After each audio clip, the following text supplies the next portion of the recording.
Hello, I'm recording this for posterity and as a protection against potential future defamation. My initial interview with the Guerrilla Radio Show took place in mid-November of last year, 2023, Anno Domini. That means it is 8 months and they have still not released the full version to YouTube except in an unlisted private video. As I have been blocked from their social media, I have no way of guaranteeing that they have posted it anywhere else. And so, in order to prevent an edited version from being released that is potentially defamatory to me, I am releasing the entire unedited version, albeit with a watermark, as protection against any defamation against my character. I believe this to be compliant with copyright law. Anyways, all right. But yeah, no. I'm it's not a recording fan. now. As long as you promise to publish the entire uncut recording as well. I don't believe in selective editing. I think you should follow James O'Keefe's journalistic standards, which is, by all means, have an edited one for artistic reasons, but also release a full cut just to ensure that you're maintaining journalistic standards, and people can judge for themselves if your editing was in any way biased. I need a haircut. Yeah, no, I can do that. All right, well, screw it. Let's just jump right into it. Because we already recorded quite a bit of stuff yesterday about. Yes, and as I said, I'm sorry I couldn't. I was not feeling well yesterday. No, that's all right. One thing you said you wanted to talk about was the death penalty. Decided to discuss the Ukraine war, the Middle East, and/or the death penalty. Yeah. Well, what's your opinion on the death penalty, Cybersmith? I am opposed to it. Should you introduce yourself first? Just in case people don't know, I feel like we forgot to do that. I'm Cybersmith. Does it not say Cybersmith on the screen, or is that only for this Riverside application? Just for the audience. That's just for the recording. This is for just the for the audience. Sorry, yeah. I'm Cybersmith, master of word, wit, and wisdom, the pinnacle of sapience. Mm-hmm. So my opinion is that I am opposed to it. I understand there are very good reasons to support it. I'm ultimately not sure we should be trusting the state with that kind of power, and it is, in almost all cases, the state that is going to have that power. In virtually any practical application you can see from history, governments have always reserved the death penalty as exclusively their own right. Even if we look at medieval and Renaissance Europe, a lot of people accuse the Inquisition. We always hear the Spanish Inquisition killed people. That's incorrect. The Spanish Inquisition never killed anyone. It didn't have any legal right to. The right to carry out the death penalty was exclusively reserved to sovereign states. The only place where the Catholic Church could execute someone would be the Vatican, and the Papal States during the period when they existed. The Inquisitions never had that authority because only the sovereign could execute his own citizen, his own subject. As a result, when we're talking about the death penalty, we are talking about unavoidably expanding the power of government. You are talking about granting an extraordinary power to the censor, to those who would potentially want to restrict what we can say and what opinions we can express. And I find it very strange, particularly nowadays, that so many of my fellow right-wingers support the death penalty, because you're talking about giving the people who wanted to lock up Tommy Robinson. You're talking about giving the people who wanted to... Sorry, that noise in the background is my washing machine. If you can hear that. I don't know if this microphone is picking it up. That's my washing machine. That's fine. I don't think it'll show up in the recording. Right, so there's noise cancellation. It should be fine. But the people who've locked up the January 6 protesters, you're talking about giving those people even more power. Particularly, I think it's silly when people in the UK do it. I think it's outright absurd when people in Spain or people in Brazil or people in the USA do it, because I believe those countries are holding right-wing protesters on terrorism and treason charges. Do you guys mind if I eat? I didn't get a chance to eat earlier. Go ahead. No, go ahead. They had some lovely French bread at the shop. So, would you Okay. Yeah, not a problem. So would you consider I your find politics that's more, too much like, power to give to the along state. like If we look at, sorry, I didn't quite hear you there, Greg. Okay. No. Oh, yeah. Would you consider your politics more aligned with someone like Tommy Robinson? Like, where would you place yourself broadly on that speaking, spectrum? I'd say I have some views in common with him. I would say more libertarian with regards to the markets. And there is some debate to be had about international trade, which is, should we impose a policy of free and open trade with countries that do not have a policy of free and open trade? And I think that's a fair question to say, if these countries are going to impose tariffs, it's only reasonable that we impose tariffs in turn. China is not a free market, therefore it's reasonable to say we shouldn't have a free market situation with China. So with regards to taxes and tariffs in external international trade, I might well align more with Tommy Robinson in that respect. I think he is quite a bit to the left of me, or at least to the collectivist of me, the collectivist faction of me when it comes to internal trade. I'm very libertarian on internal economic matters. I would support far less economic restriction internally, I think, than Tommy Robinson would. But the fact remains, so if you allowed the death penalty in Britain, there would be left-wing politicians who would call for his execution. There would be left-wing jurists who would probably try to get him executed. The fact that we don't have this tool is frankly a populist tool. The death penalty is an anti-populist measure. It grants power to the sovereign that can be abused against the individual. And I say this as someone who favours a fairly limited monarchist government. I think the king should have absolute freedom within a very small magisterium. I think the legislature should have freedom within its small magisterium. But I think once you start allowing the death penalty, it makes no sense to say that you're opposed to censorship. What could be a more powerful tool for censorship than the ability to literally execute people? What could be a more effective way to control people's thoughts than to kill the people who think them? You've allowed vast abuses. And if you look at history, I would argue the majority of executions have not actually been for what we would consider to be serious crimes warranting execution. Because you can't just count the people, the times we hanged sheep thieves and rapists in the Middle Ages. You also would have to count all the people executed during the Terror, the French Revolution. You'd have to count all the people who were executed by Lenin and Stalin. You'd also have to account for all people who were executed mistakenly. I think when you add all those people up, people who didn't commit the crimes they were convicted of, or who were killed just for opposing tyrant, that's the washing machine done that. You shouldn't hear that sound anymore. It's just beeping to let me know it's done. I think when you account for all of those, the majority of people, I think, through history who've been executed, particularly when we consider the massive 20th century purges and mass executions of communist regimes in the 20th century, the majority of executions have been against people who didn't deserve it. And I think it is reasonable to conclude that, on the whole, the majority of people who have been executed did not deserve to be executed. So, with regards to the death penalty, something we talked about yesterday. Well, you've heard my view, Mr. Apotax Survivor and Mr. Greg. I'd like to hear your views on it. So I'm not debating at a disadvantage. I'd like you to nail down your position, because I believe I've nailed down mine. Yeah.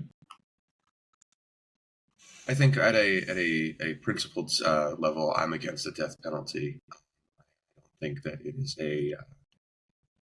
I don't think it's a very humanist way to deal with crime and punishment. Yeah. I think at a very base level, I don't believe in the death penalty. I think maybe in extremely extenuating circumstances it could be permissible, but I don't believe that the death penalty is the way to move forward. Who decides what counts as extenuating circumstances? I think this is where I disagree with you. I think I reached the conclusion that we shouldn't have the death penalty. I think I disagree about why. There's definitely been people in history, I think, who deserved execution. I just don't think there's ever been a government I'd trust to carry it out. When you say extenuating circumstances, you have to ask, who decides what constitutes an extenuating circumstance. If we're in the Soviet Union, it's Comrade Stalin who decides what the extenuating circumstance is, isn't it? If we are in, say, yes, I would argue it's Spain, a jury of your decides. peers. They decide what counts as extenuating circumstances. I would argue a jury of peers. I would argue a jury of peers would decide if you're in your own country. If say Emmett Till had been taken before a jury, how do you think a jury of his peers might have felt? Would they have decided that his case constituted extenuating circumstances?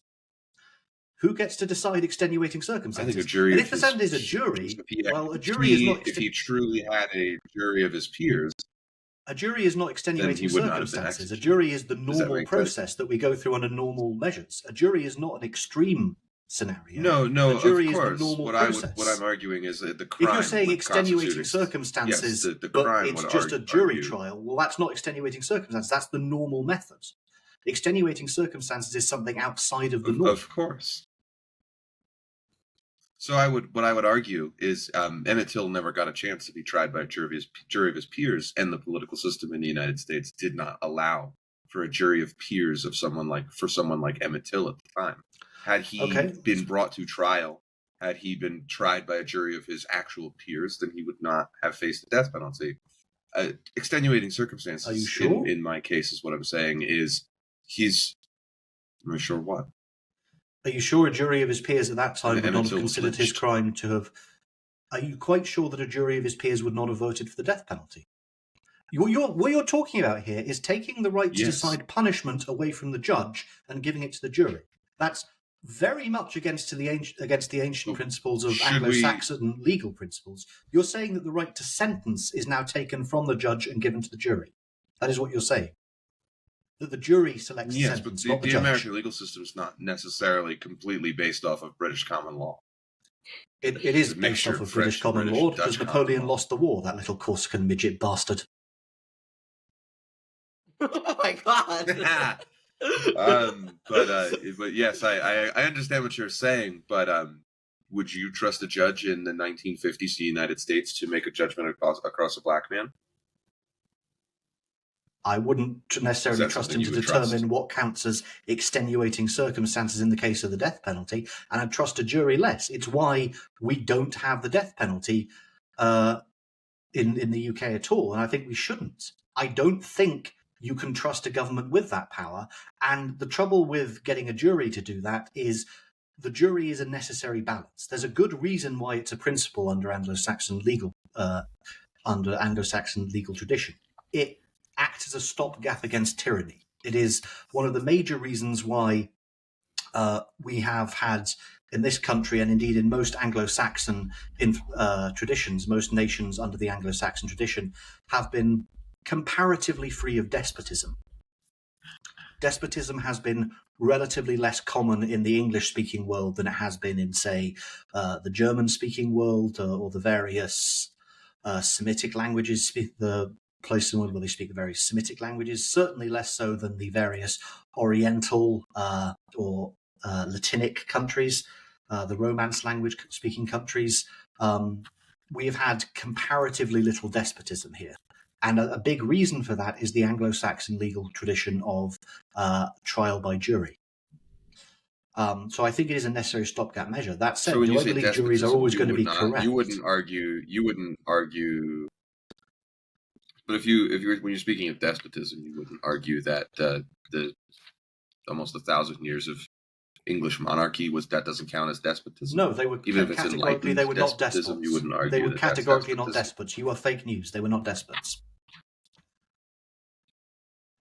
I would argue they are not despots. What separates them from a king in Germany, like pre-Magna Carta? What separates the English king from the king of France? Yeah, Magna Carta. Pre-Magna Carta would be the Witenagemot. You realise the Magna Carta was not a radical new idea. The Magna Carta was a codification of the system that already was in place because King John, for the first time ever, decided to violate it. Much like how in your own country, Mr. American, Mr. Yankee, you had a principle that no president should serve more than 2 terms in office. You had that principle before you had the amendment that codified it. It was just, you didn't need to write it down until some guy tried to break that rule, and it was FDR who tried to break the rule by having 3 terms. That was when you had to codify in the rules. Mm-hmm. But the rule still existed before then. You just hadn't written it down. The Magna Carta was the formal codification of legal principles that had existed since King Arthur unified the British people into Albion, or as it later came to be known, England. So it was a codification of pre-existing principles in exactly the same way that your which amendment was it that said no president can have more than 2 terms in your country? Was it the 17th? No, we were in the 20s by then. Yeah, well, so I don't even. 22nd. I don't remember exactly. It was one of the. Well, why do I know your legal system better than you do? But until yes, then, it's the 22nd Amendment. 22nd. I don't know. Look, 22nd. So until the 22nd Amendment, yeah. Okay. You guys still had a rule that no one shall have more than 8 years as president. You just didn't need to write it down until some silly bugger came along and said, I think I'm going to do this. By the way, you should have impeached him for that. You should also have impeached him for what he did to the Japanese American people. But, a bit late for that. Okay. I think we both agree maybe that Japanese internment was wrong. This is a podcast about monkeys, so I want to throw in a bit of a curveball question here that you may be interested in. So in the French-British Wars, one of them, I don't remember exactly when it was seafaring days, obviously, but so we're talking about the long, what is it, the long 18th century? During the long 18th century, yes. I believe a French so. sailor washed ashore, I can't was remember the put on trial as a war criminal and hanged, and it turns out he was of a primate order other than Homo sapiens. Yes, I'm familiar with the story. But again, we've covered this. We just decided we didn't like the death penalty. You're familiar with the Hartlepool monkey. Yes. We just agreed we didn't like the death penalty. Yeah, so interesting. And yeah, I don't know. I don't see that even a debate because you knew about the Hartlepool. I think we're all of the opinion that POWs who haven't been convicted of war crimes shouldn't be hanged. I don't think anyone is in favour of hanging enemy soldiers who are captured. So what are we even debating here? Would you say that applies to the monkeys as well? Monkey? Yeah, I think we are all in agreement that monkey was a prisoner of war. He was a member of the French Navy and as a prisoner of war, taken hors de combat, he had the right not to be executed. This is a long-established principle. You are not so you're saying that does apply to primates as well. That leads me to an interesting question I have for you. I don't believe it's conditional upon humanity. Okay, where do you extend that to? Like what designates like enough higher reason to be considered an active combatant or some sort of a human in any way? Well, he wasn't an active combatant. Where does that line get drawn for you? Or are you anti-killing anything? It's a moot point because he wasn't an active combatant. He was a POW. Took him under that. No, they didn't. By the time he... Mm-hmm. If an enemy sailor crashes, can be POWs? Is shipwrecked aboard your territory and goes to shore and surrenders, not being armed, that person is definitionally not an active combatant. I'm saying it's a moot point. His species didn't come into it. He was exempted from execution before we consider his species. It's a moot point. The circumstances exempted him from execution before species is taken into account. Under that circumstances, had he been a human, nothing would be different. You already aren't allowed to execute active POWs. I do. So in a more modern example, there have been some monkey attacks increasing lately. I'm not sure what your opinions on conservation are, but generally under the human auspices encroachment of war? into monkey habitats. Were those under the auspices of war? It would depend on your had a definition war been of the declared, intelligence were they of the fighting monkey. under an enemy flag? Were they uniformed, privileged combatants in accordance with the laws of war? No, they were just monkeys. Okay, so it has nothing to do with the Hartlepool monkey trial? Yeah, this would be a separate example. This would be a separate example. They are the same species, though. So I'm just wondering: is it the uniform that makes it different?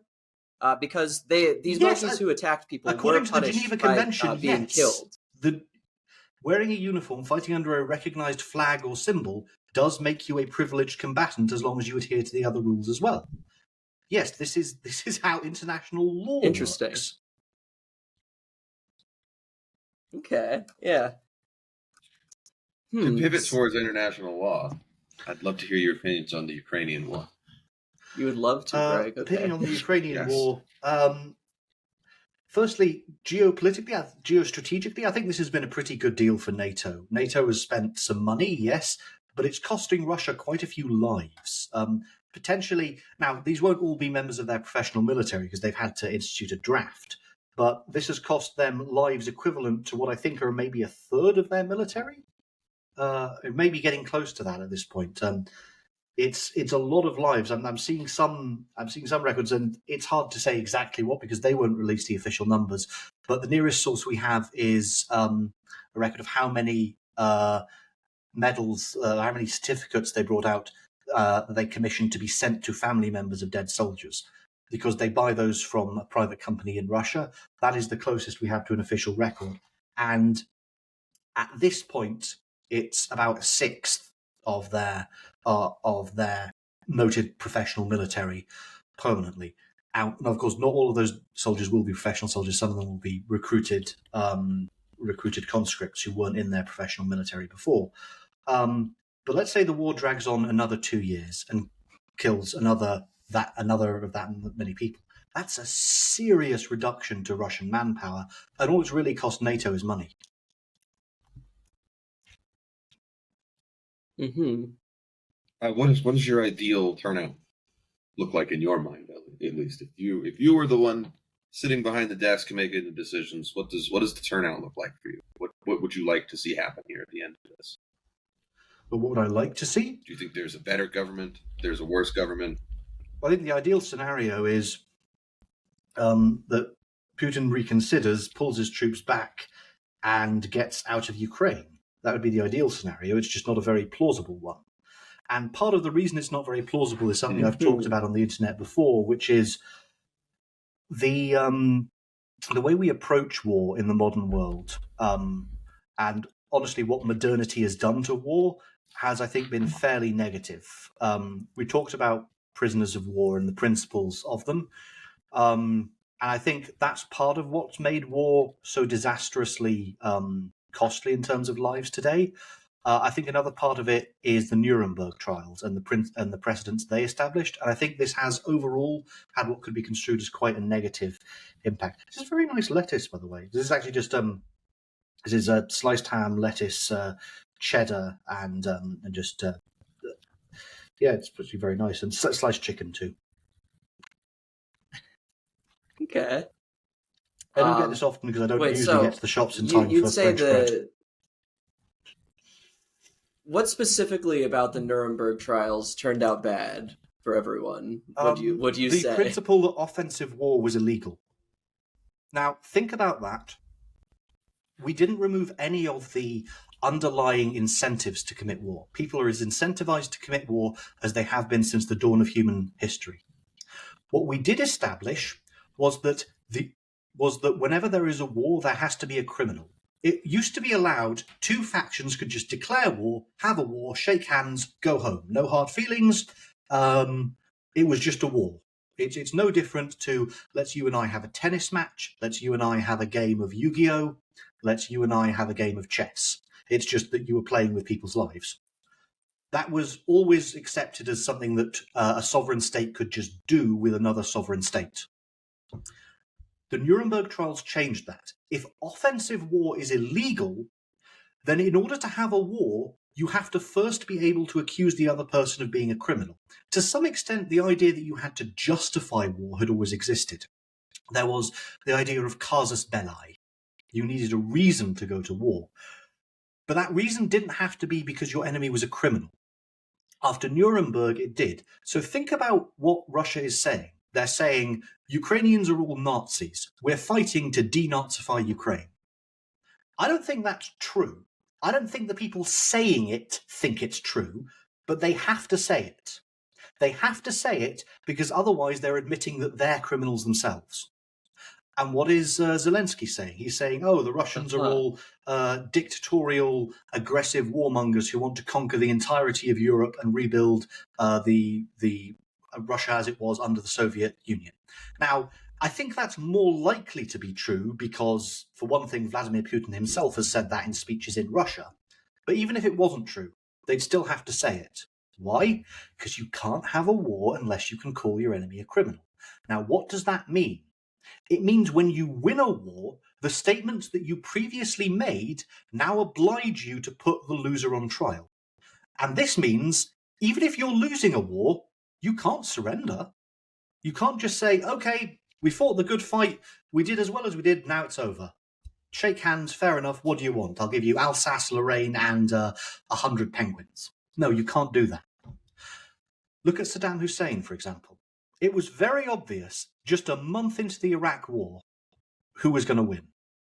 And Saddam Hussein must have known that he was going to lose. All it was doing by prolonging the war was getting his own people killed and his own infrastructure wrecked. So why didn't he surrender?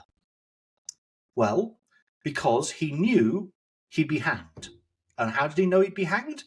Because legally, you aren't allowed to invade a country unless you've accused them of doing something worth hanging them for. This is the problem. Even if you're losing a war badly, your incentive is now to drag that war out as long as you possibly can. Because no matter what happens when you lose, you'll be hanged. Or you'll have to commit suicide like Hitler did in his bunker. Why did he drag the war out so long? This is a question that I always ask of neo-Nazis when I talk to them. Some of them are quite surprisingly polite people. But this is the question I always ask of neo-Nazis when I talk to them. If Hitler loved his people so much, if he was such a champion of the white race, why did he demand so many white people die for him when it was obvious he was going to lose the war? When it was clear that Germany was going to lose, why didn't he just wave the white flag, walk out and say, okay, allies, sorry, mea culpa, leave the rest of the Germans out of it, I take the blame. Why? Because he knew they'd hang him. Because that was the policy that everyone was operating under. Now, this does make Hitler quite a selfish guy, and it means he was willing to kill thousands of his countrymen to save himself, which means I tend to question he was just trying to serve his race. If he was trying to serve his race, he would have surrendered when it was clear that he was going to lose. But aside from that, a lot of dictators tend to be self-interested people. They tend to be self-serving.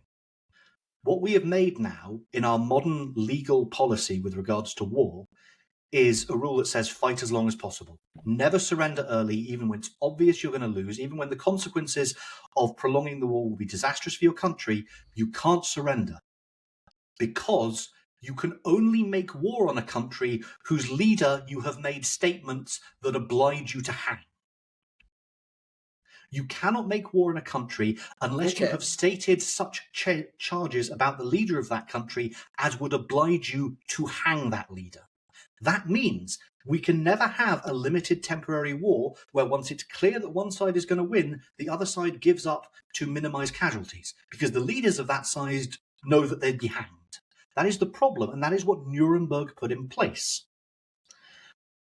Now, there are other issues of modernity and how the modern state, the modern conception of the state, particularly the modern conception of a republic, and how I think that makes war vastly worse.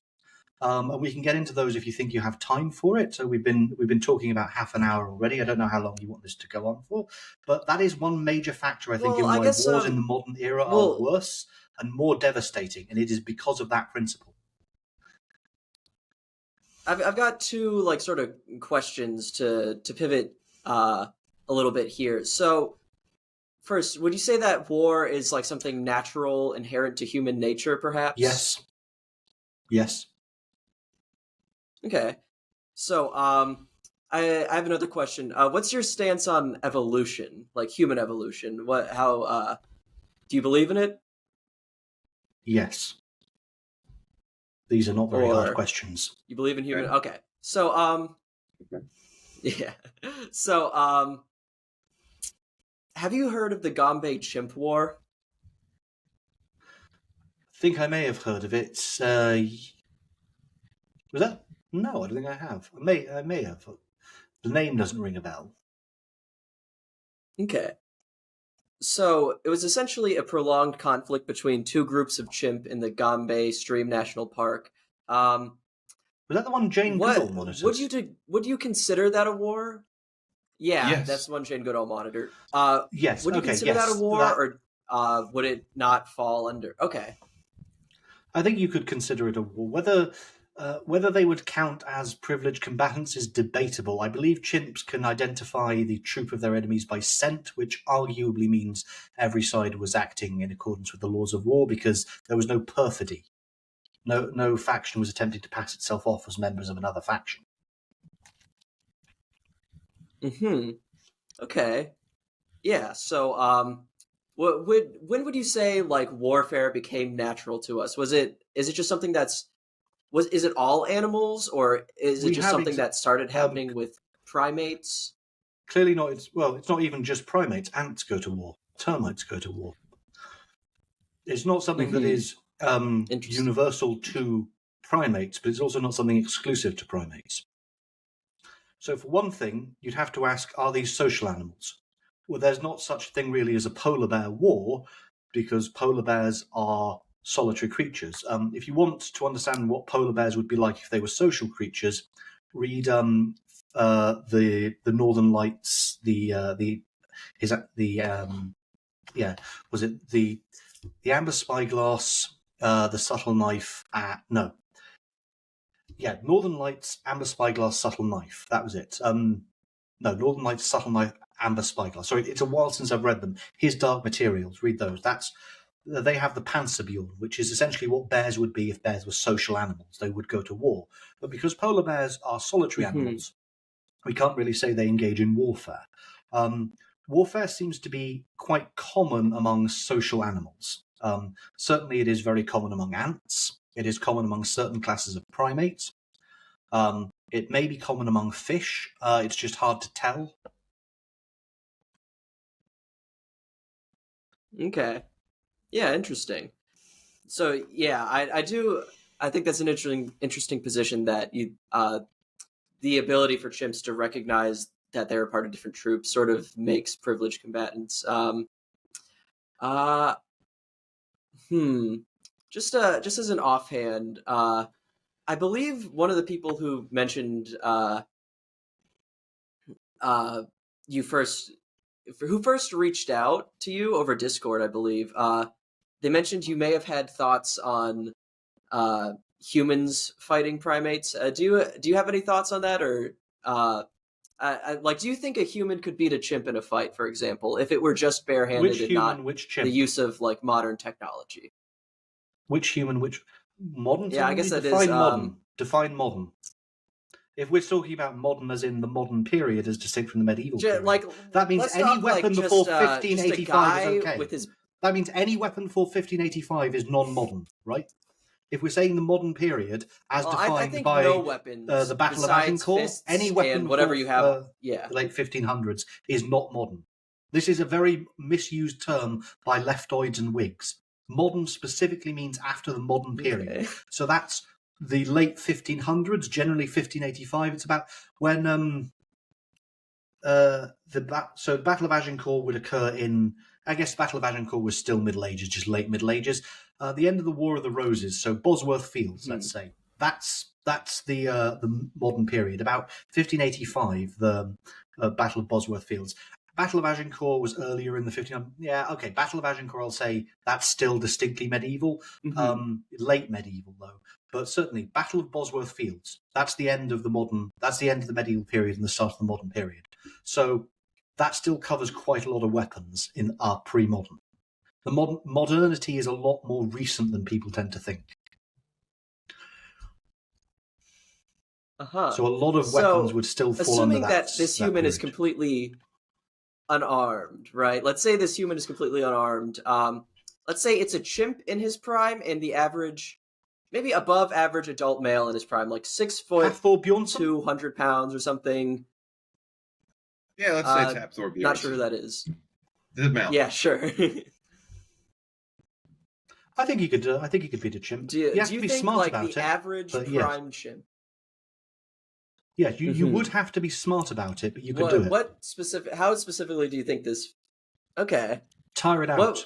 what would the smarts Chimps play are into? fast. Because I believe chimps have a Chimps are fast twitch muscle fiber. They do not have a slow twitch muscle fiber to any serious degree. They are not endurance animals. You need to get it tired. Run for a while, Mhm. climb for a while, swim for a while, make it chase you, and when it's tired, you move in. Humans are endurance animals. One Play problem with that, to your though, is that strengths. chimps can run 26 miles an hour, so you would have to have like some distance on it first. I think, like it would like if you were just. I think either way, if you're just in a like a octagon with a chimp, I don't think it's going to end very well for you because You didn't you can't specify really that tire them initially. out very easily, Goalpost shifting. and they can. Goalpost shifting. Well, You did yeah. not initially mention an octagon. So yes, if you we shift the don't have to mention the goalposts more, octagon, if you but shift the I think goalposts more and even- more, I think a human could beat a shark as long as we specify that this takes place in the Sahara Desert, which is just desert because Sahara means desert. Stop Okay. shifting the goalposts. You did not initially Well, say let's say octagon. it's in the jungle. You initially said, okay, again, goalpost shifting. You can't keep just shifting the parameters until your argument wins. Okay. You initially said no modern weapons, which means anything before 1585 is legitimate because that's not a modern weapon. You didn't initially say octagon. You didn't specify anything about the environment at all. Stop shifting the goalposts. Is this what you do every single time you interview someone? Okay. You shift the goalpost every time? No, I'm not letting you get away with this. The initial parameters made no mention of environment. So presumably any environment where both the human and the chimp can breathe and survive and aren't going to be killed by the environment itself before the fight could conclude, I would say is legitimate. Yeah, if the human is able to get the chimp tired out first, that's when endurance muscle comes into play, and humans do win that scenario. We are pursuit predators. This is why we are the apex predator on the Earth. We were the apex predator on the Earth for thousands of years, and the reason for that is we have endurance muscles. We can go for much longer without having to sleep than almost any other mammal of comparable size. One of the only other mammals that comes close to us, wolves, and that's why we domesticated them into dogs. We didn't domesticate the saber-toothed tiger because they really weren't very useful for that. We actually didn't domesticate the cat until fairly late. It wasn't until development of agriculture where cats became useful for keeping crop pests out. We domesticated the dog quite early because the dog was one of the few things that could keep up with us to some extent, although a human can still go for a much longer endurance run than a dog can. We are endurance predators, pursuit predators. We will keep going long after other mammals of comparable size have gotten tired. Okay, so I think it's agreeable that if a human were able to tire out a chimp, they would win the fight, perhaps. But I think the initial problem is where the fight starts.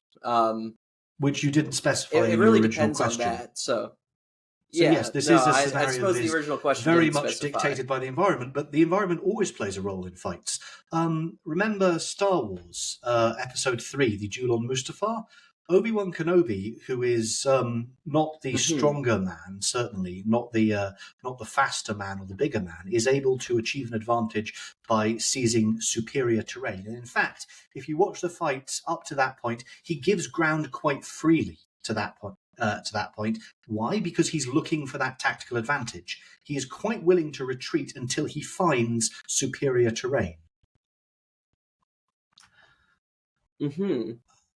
Again, the terrain and environment does matter quite a bit. So it just, you would say your answer depends entirely on the environment and terrain. Yes.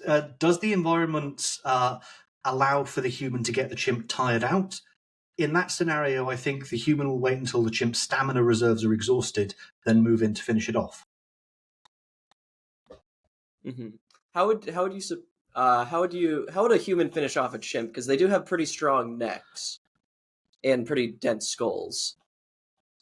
Once it's exhausted, stamp on the neck. The neck isn't going to break, but it still needs to breathe. Okay. While we're talking about monkeys, get it in a choke and strangle it. There's this interesting. Okay. I think while we're talking about monkeys, I'm not quite sure what religion you are, but among Mormons, I know that there's a belief that the biblical Cain is still roaming this earth in the United States as Bigfoot. I don't. What are your thoughts on Bigfoots and Yetis? And do they have any? I guess what is your opinion on religion The and biblical mythical Cain was a creatures farmer. in this regard? Yes, I don't believe Bigfoot's ever been known to engage in Mhm. agriculture. This is the mistake everyone makes. Uh huh. Cain was the farmer. Abel was the hunter. That's why Abel gave an offering of meat. Cain gave an offering of grain.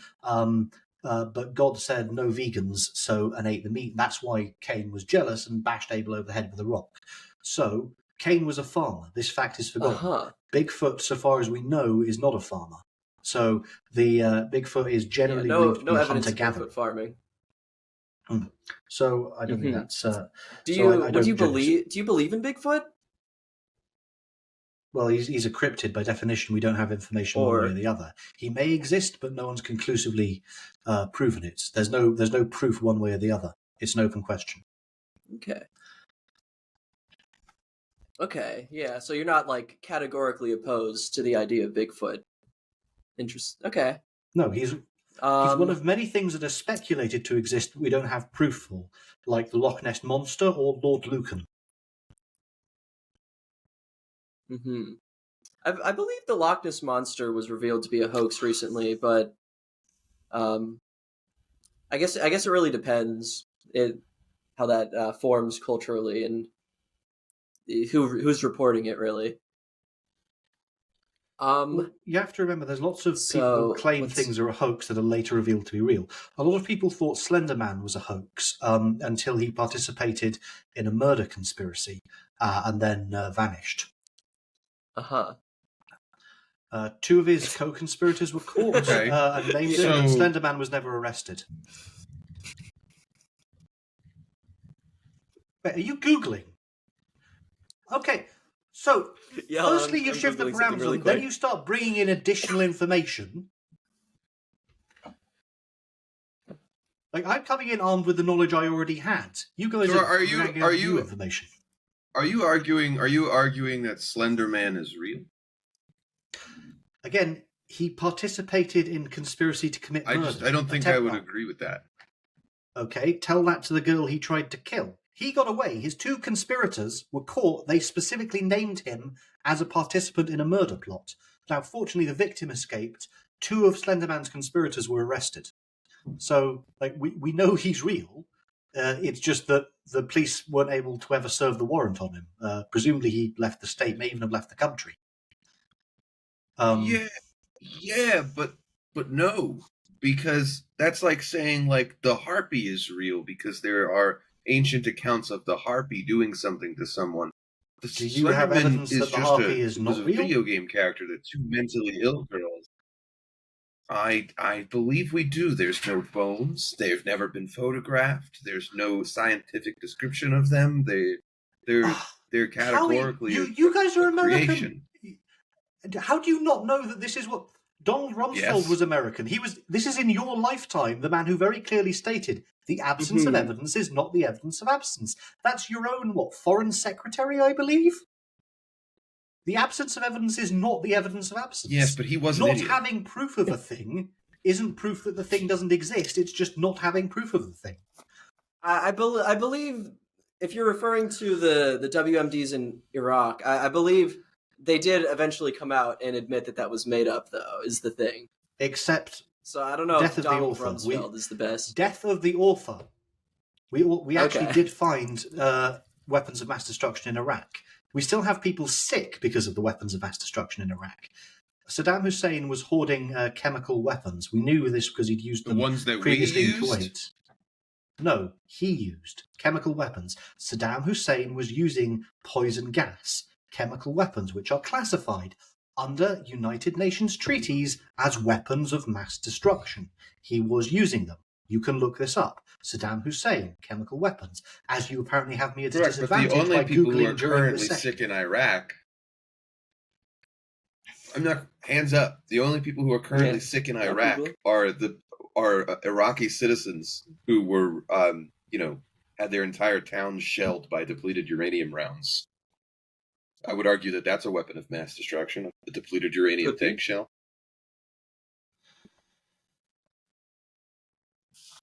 No, that's not classified as weapons of mass destruction. Again, these words have specific meanings. Depleted uranium is not considered a weapon of mass destruction. Mm-hmm. I understand legally it's not considered a weapon of mass destruction. Then what are we talking about here? We know Saddam Hussein did have weapons of mass destruction. We know he used them. He used them in his war with Iran and Iraq.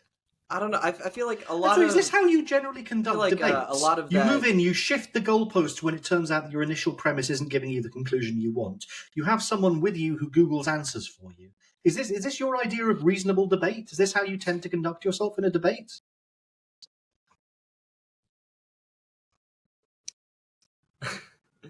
I don't know. This took a turn that I wasn't quite expecting, I guess. Yeah, I guess it is. Do most people just not call you out on this? You also mentioned something about editing the recording.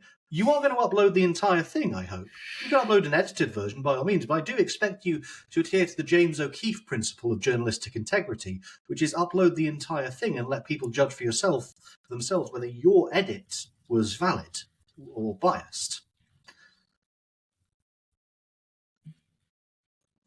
Yeah, no, of course. Well, we've got to edit in. You paused for a very long time before that. Was that to help you but... edit out the part where you say yes, you're going to upload the full recording?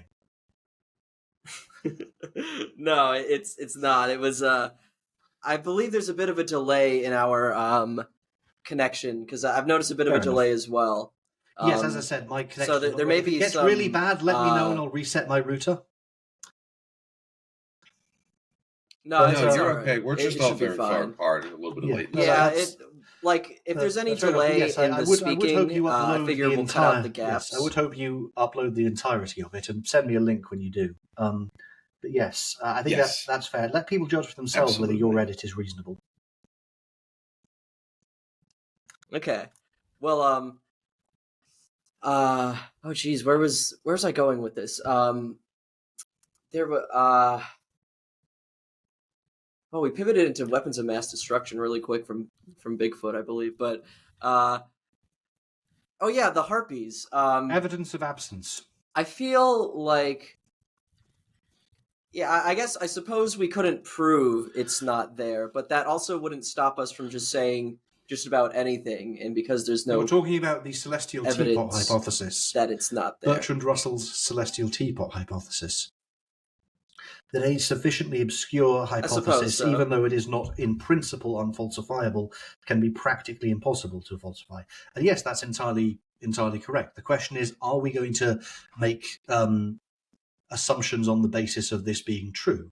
It would only be unreasonable if I was making some assumption about the world that rested on Slender Man or Bigfoot or Lord Lucan being real, and I haven't.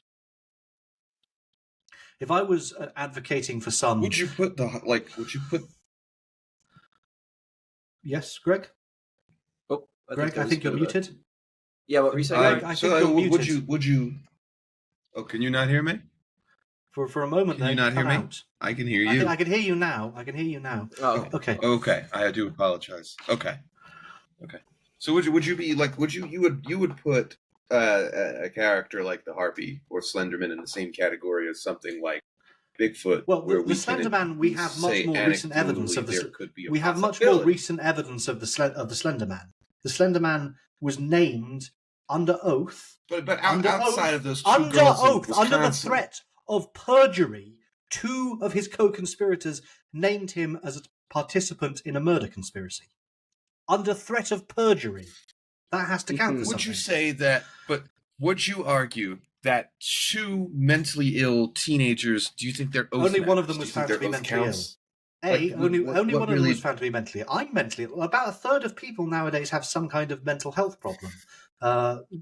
It's probably all the chemicals in the world or modern architecture or some other Illuminati scheme but mental health problems are rife in the modern world due to various factors like the Trilateral Commission and but presumably you're not stabbing people in the woods, right? most mentally ill people are not violent, and most violent people are not mentally ill. Correct. Some Yeah, violent correct. people are not mentally Well, ill at a correct. Yeah, disproportionate rate. But yes, because a lot of people are mentally ill, and a lot of people are violent, some people are going to be violent and mentally ill. That doesn't mean you can just discount their testimony. Testimony from people under the threat of perjury is a form of evidence. Do you not consider the testimony of people under threat of perjury to be evidentiary of anything? That's eyewitness testimony I of a feel as if co-conspirator in the crime. I feel like people lie. I feel like I it's feel like possible people that lie they. to get away with crimes. But they didn't get Yeah, away I with feel the like crimes. maybe they just named a If you co-conspirator can't in them. prove. Okay, by the Okay. standard you're implying, Right, then because almost the- all because of a jury of almost their no, peers- shut up. Almost every principle you're applying that we can't conclude that anyone was guilty if the only evidence we have is the testimony of other criminals under oath. You just want to get rid of the RICO Act? You want to get rid of actually all conspiracy laws? In fact, let John Gotti and all those mob bosses out of prison. Let Salvatore Moroni go. Let Carmine Falcone go. Let the Penguin go. Let all those mob bosses that have been locked up over the years, let them go. Because in almost all cases, it's other members of their criminal organizations who have informed on them under oath, under threat of perjury in court. That's the basis of their conviction. You'd have to let Al Capone go for everything but the tax evasion. Because in almost all cases, it's either tax evasion or another member of That's the like criminal one of the conspiracy only informs things they on were actually able to nail him to the wall on. Yeah, there were a few other things and it was involvement in criminal conspiracy. It was to a much more minor extent because they didn't have RICO back then. But if that's the principle you're saying, pretty much all senior organized crime members should be let go. I think even that big scale mob boss, was he Pablo Escobar or something? He escaped a while ago and then got locked up again. Who was that? El Chapo? Yeah, El Chapo. I believe this was the basis for his conviction as well. He was involved in organized crime, and it was his co-conspirators who informed him. Based on your standard of evidence that you're applying to Slenderman, El Chapo doesn't exist. I'm asking you to be consistent. Slenderman is as bad as El Chapo is. I don't know if that's true. We have photographic evidence of El Chapo and physical in-person There are interviews. people. Nobody's There are seen photographs Slenderman. that purport to depict Slenderman. They're just all kind of foggy, presumably because he prefers to live in a cold There's climate. photographs that purport to depict Martians, but that doesn't make them real. So would you argue that a Do we photograph have of someone saying that this is a testimony Martian under the that's threat of evidence of a perjury Martian? attesting to Martians existing? That is court testimony of people naming Martians We as also have co-conspirators court, but we in also criminal have, plots hold on. We also under have the threat court, of perjury. We have court. We have court testimony under the threat of perjury that the war criminals at Nuremberg did not commit a genocide.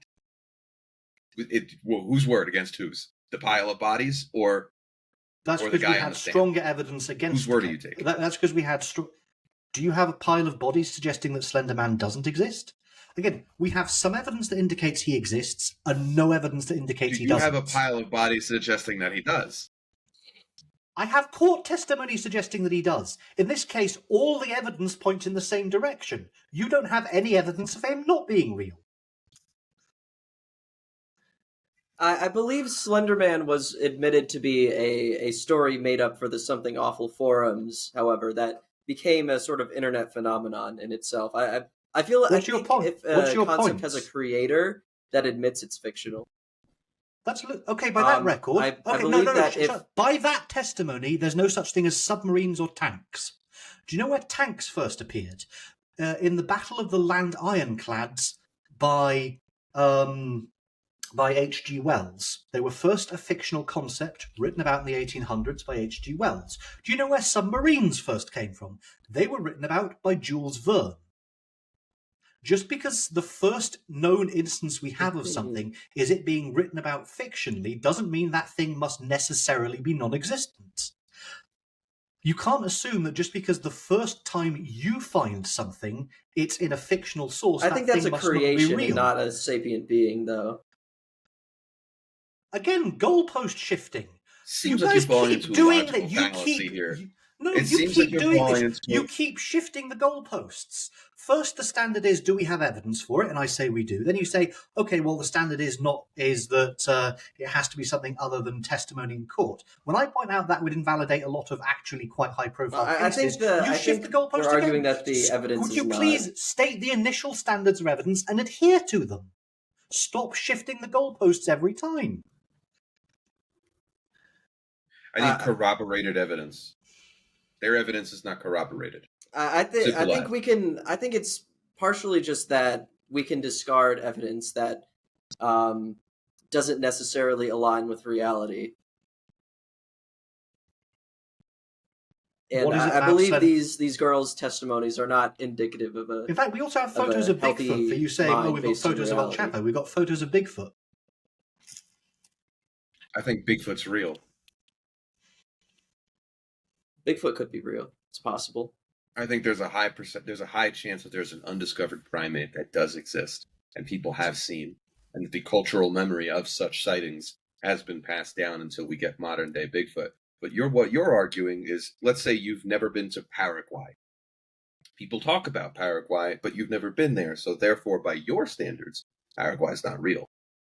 I don't think that's what your argument seems to be, which is why it falls into this logical fact. People have testified to the existence of Paraguay in court. By your own standards, people have testified to Paraguay's existence but you've in court. never seen it. I'm not saying I have to see it. When has anybody testified to Paraguay's existence in court? Okay, am I going to have to go and search through court records to find a mention of Paraguay by someone under oath? Is that what you want me to do? Is that how we shall spend? Because we've already been here an hour. You want to spend another hour doing that? Well, we can wrap up soon. I think we need eyewitness evidence.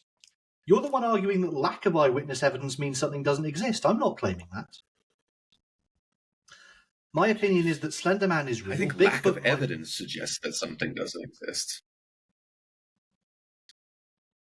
Testimony given under the I'm going to have to disagree with Donald is evidence. It means nothing if the person giving the testimony doesn't respect the institution. True. What makes you think that which is why the U.S. government gets away with doing crime? What makes you think that Slenderman's two co-conspirators didn't respect the institution of the court? Well, I believe because they brought up a fictional character from an internet forum and blamed trying to do a murder on it.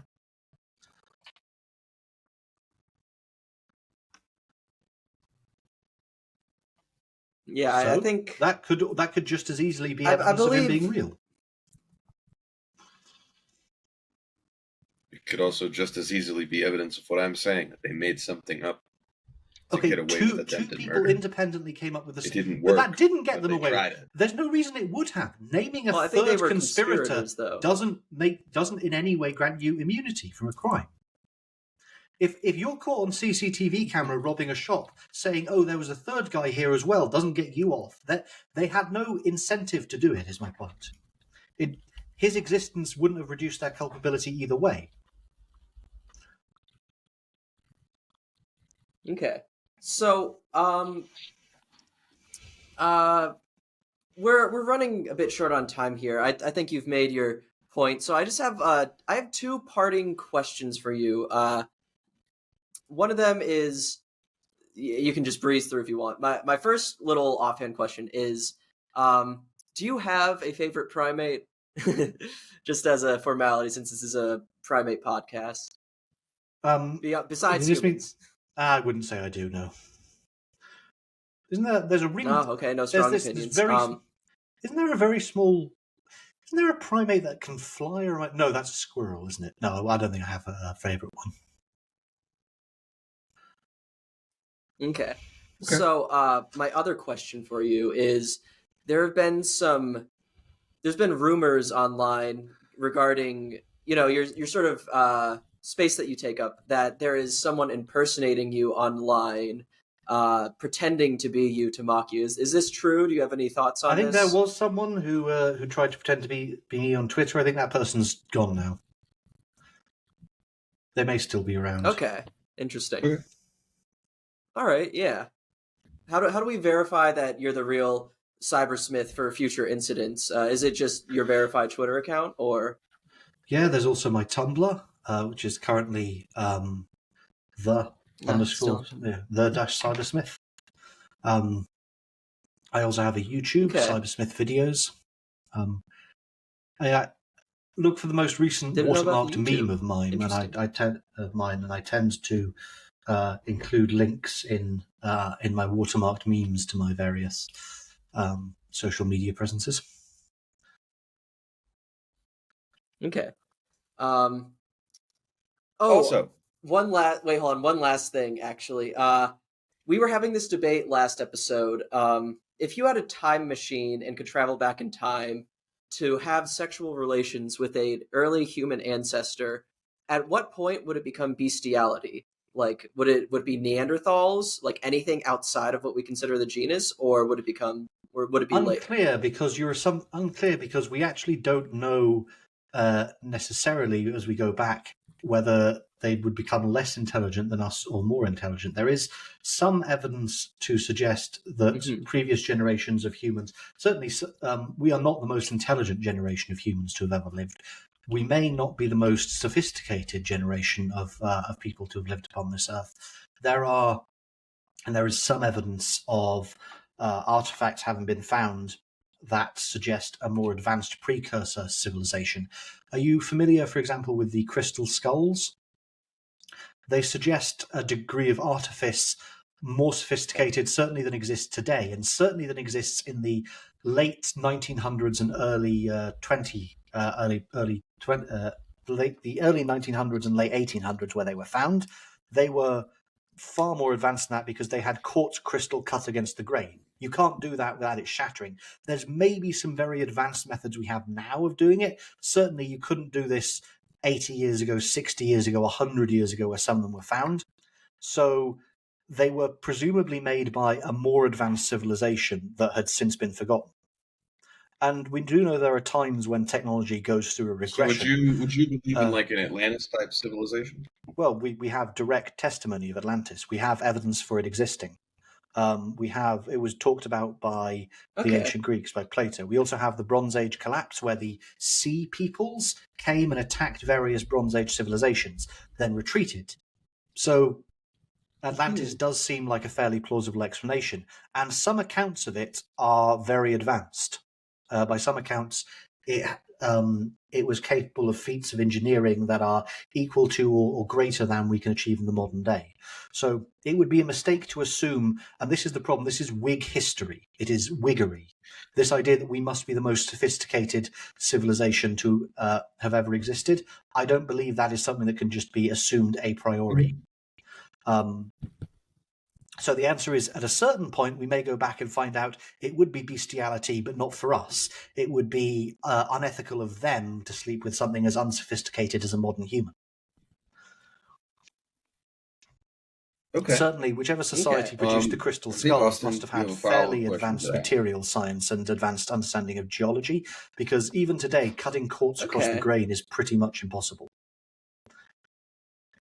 You can cut quartz along the grain, but slice across it and the entire thing shatters.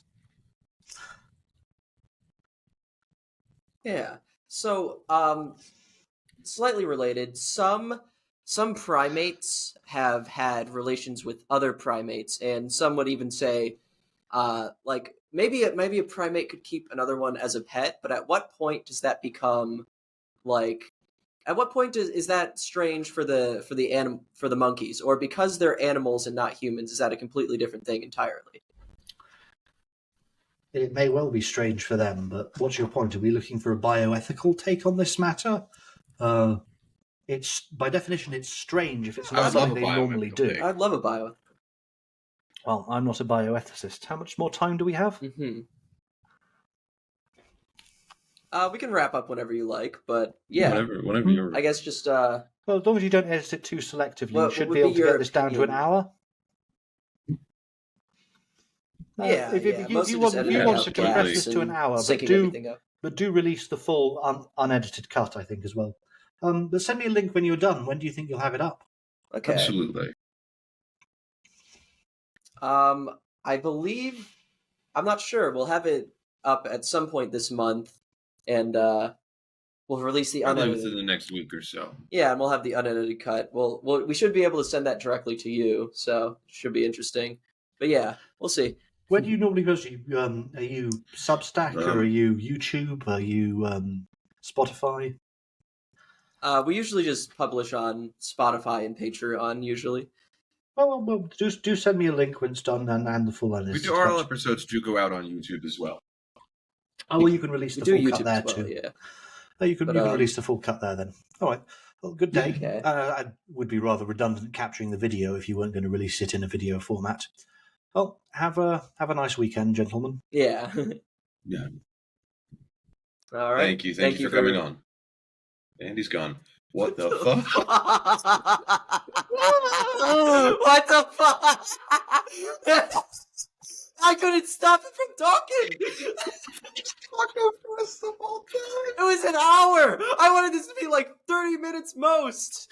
I couldn't make it stop.